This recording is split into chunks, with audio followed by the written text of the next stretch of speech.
This is the second date update on the 10 with Ramiro, Pebbles, Melissa, and Leroy. The Get Up Crew. Hot 96.9. James, you're looking for Nicole? Yeah, I'm looking for Nicole, man. What happened? Honestly, I don't know what happened. I mean, we've been hanging out for about a month, and, you know, things have been great, and hell, all of a sudden, like, she's nowhere to be found. Did you do anything that might have caused her to be nowhere to be found? Like, did you her off, or? I mean, I think it was, like, one day, I think I was embarrassed, and I think it was in front of her little sister at her house one day. Mm-hmm. But it wasn't nothing crazy, though. What'd you do? So, I'm an entrepreneur, and I started a little business, and I just worked a lot lately. Mm-hmm. So, like, when I'm done, man, I'm really tired. Like, I just, you know how it is. You just, your brain turns off, and I'm just literally physically and mentally drained. So, what do you do for work? I do AI-powered customer service software. I don't understand what the hell you said. I don't either. I was going to say in layman's terms, but no, it's okay. Listening to you describe it made me exhausted. Right. It sounds like a good job. But anyways. Yeah. Okay. So keep going. No. It's a lot of work, you know. And whenever I get home, hey, listen, I'm like a banana.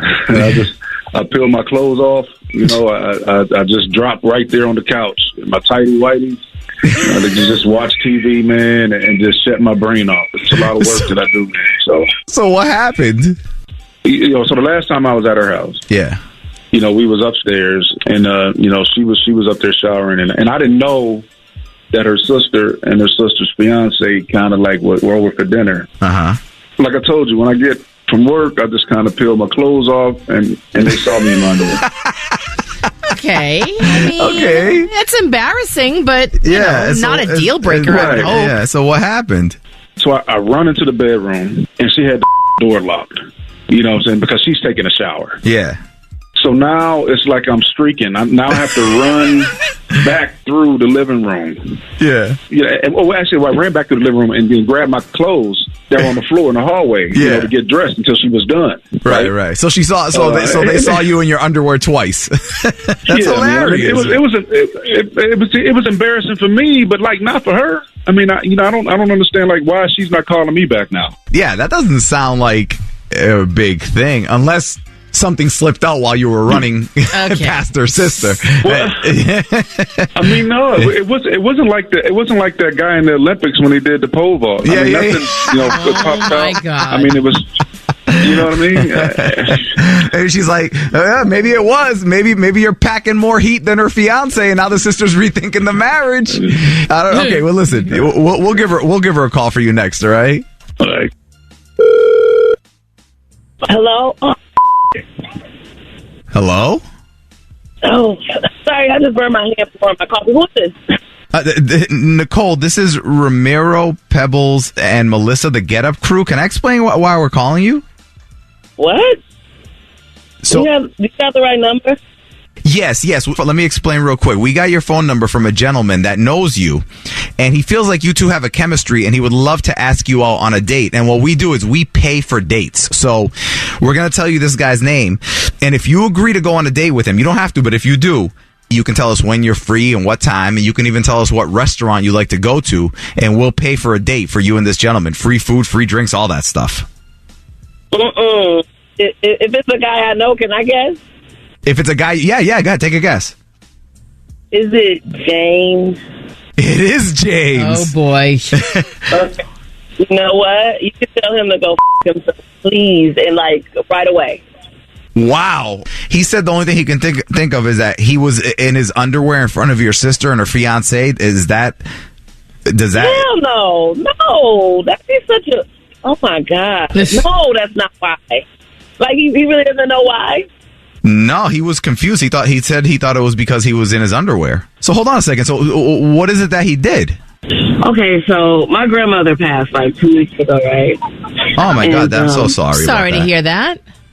Oh, thank you. I mean, she was 91. She lived a good life, so it was one of those, like, we're thankful that we had her in our life for so long. But anyway, we had her wake on Wednesday, and I don't know if James told you or not, he just started some stupid ass company. He's been working like some crazy ass hours. Yeah. No, he described it to us, and it hurt our brains. Yeah. I never heard of any company like that. But anyway, so I told him, I understand that he can't make it because how busy he's been and everything, but he kept insisting on coming. And he did. But the whole time, at my grandmother's wake, he's on his laptop the entire service. He was on his laptop at your... What? Yes. He came in, cut the receiving line, which was long as hell to begin with. Saying sorry to my family, sorry, like rushing through everybody. Then he went to the back and like found a outlet or whatever and plugged in his laptop, put on his headphones, and started typing and like making phone calls. And not like quiet phone calls, like phone calls. Like hold on. Okay. Wait. Okay. Hold on. I can defend myself. Okay, well, hold on. Okay, this is perfect. Okay, so listen, Nicole, James is on the phone, and he was listening to what you said. So, yes, we would love... Oh, my God. Yes. How can you defend being at her grandmother's wake on a laptop and talking on the phone? Listen, man, I canceled all of my meetings that afternoon. And I told my business partner, I said, listen, don't contact me unless it was an absolute emergency. But he did call me, so I had to take it.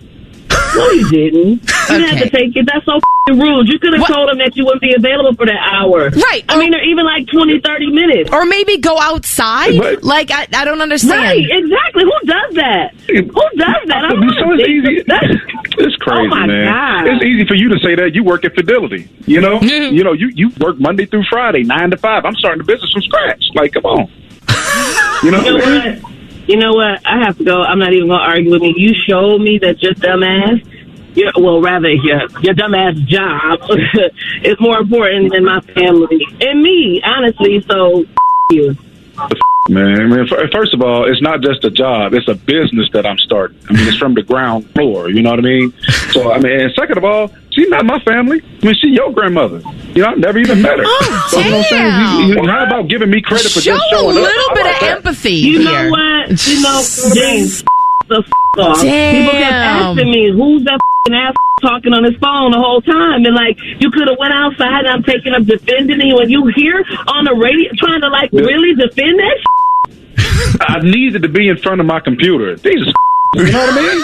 Like, next time you lose a grandparent, I leave, my in the car. I don't know. Next time I lose a grandparent, dumbass, you're a clown. Whatever. I mean, hold on, James. I had to take the call. James, she hung up. So I think that means that she's saying no to another date. Man, I thought it was just my underwear, man. Okay.